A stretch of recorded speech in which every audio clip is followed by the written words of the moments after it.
Penjabat Bupati Aceh Besar Muhammad Iswanto SSTP MM bersama Kapolres Aceh Besar AKBP Charlie Syahputra Bustamam SIKMH dan Forkopimda lainnya melakukan pencanangan program Aceh Hijau penanaman serentak 77.000 pohon dalam rangka Hari Kemerdekaan Republik Indonesia ke-77 di kawasan Teluk Luk Sedu, Gampong Layun, Kecamatan Lepung, Aceh Besar, Selasa siang 23 Agustus 2022.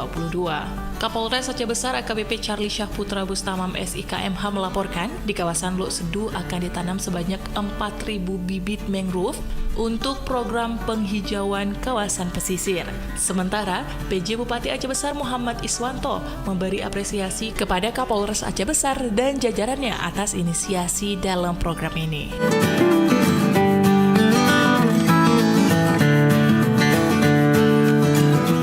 Apresiasi yang luar biasa kami kepada Bapak Kapolres beserta jajaran, Bapak Dandim juga beserta jajaran dan seluruh unsur yang hari ini kita terus mampu melakukan hal-hal positif. Hari ini kita wujudkan satu langkah atau satu loncatan lagi untuk maju ke depan yang insya Allah nanti loncatan-loncatan kecil dari